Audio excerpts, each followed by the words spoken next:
Yo, Alex here. About 5 months ago, I saw a refurbished iPhone SE going for a pretty reasonable price at a mobile phone shop. I decided to get one to play around with since I was bored and didn't even consider making a video out of it at all. But over the past 5 months, I ended up using it quite a lot, mostly as my main phone and sometimes as a secondary phone. Despite not liking iOS as much as Android these days, I still find myself gravitating towards it. So, you know what? Here's a video talking about why that's the case. First of all, price. I paid around 370 Singapore dollars for a 64GB model back then, which isn't exactly cheap compared to the type of Android phone you could get at that price, but for an iPhone with an A15 chip, it's on the cheaper side. Having used the iPhone 14 Plus and the iPad mini 6 with that chip as well, I know how well it can perform in games like Genshin and Honkai Star Rail. That was the main reason I wanted to give it a try in the first place, and its actual performance was better than I was expecting.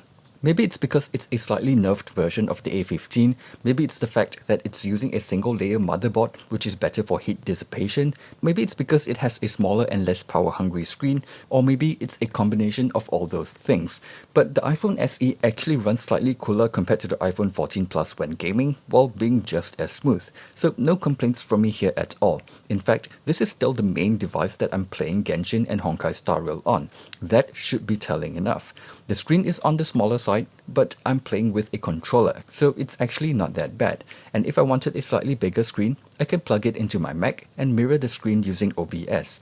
Just a bit of extra info here. I tried using QuickTime at first, but the latency was just too high.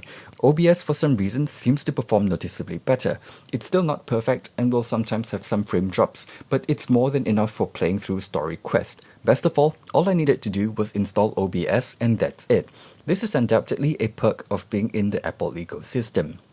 Anyway, even the battery life was quite decent. Surprisingly, it still drops quickly when gaming of course, but it's actually comparable to some Android phones I've tried with much larger battery capacity, all while providing a smoother experience and better graphics. If I don't game on it, the phone is efficient enough that I can get through a day of regular use just fine without any issue. Not to mention as well, for such a cheap phone, having wireless charging might be a nice cherry on top for some. Next would be the other smaller stuff about the phone. Get it? Smaller stuff?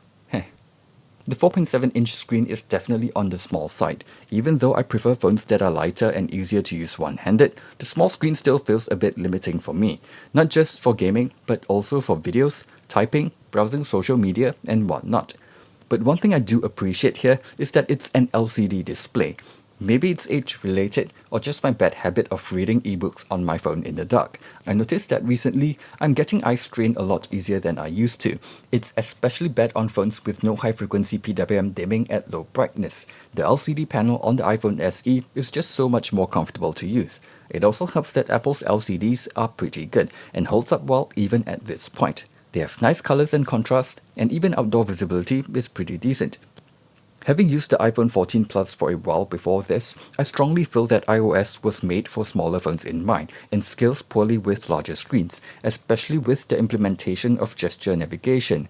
A lot of apps like to put navigation elements on the top corners of the phone, which makes them impossible to use with one hand, and the back gesture being on the left side of the screen makes it hard to reach when using the phone on my right hand. But on a small phone like this, it's no problem at all.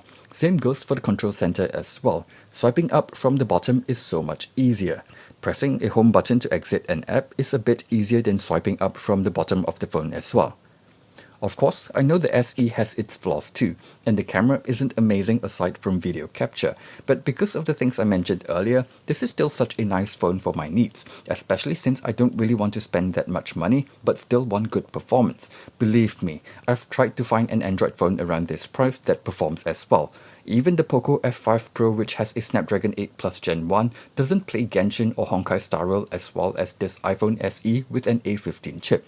There are other things too, like how it has an IP67 rating, how the speakers are still better than the POCO F5 Pro I recently used, and how the phone just feels so well built. So yeah, in the end, because my needs from a phone differ a little from the norm, the iPhone SE ended up being such a great fit for me. My only regret is not shelling out a bit more for the 128GB model back then, because Genshin and Honkai Star Rail storage requirements are getting higher and higher with each patch. At this point, it's pretty much just a dedicated gaming device with not much else installed due to the limited storage. If not for that, I probably would still be using it as my main phone. I could try and find a 128GB model now, but then I would probably have to top up quite a bit since I'll have to sell the one I have now at a loss, so it doesn't seem that worth it. This isn't a review or recommendation for the phone, by the way, because unless you have specific needs like mine and you're willing to deal with using such a small phone, you probably wouldn't like it much at all. This video is just to share my own thoughts on the device and why it somehow works for me.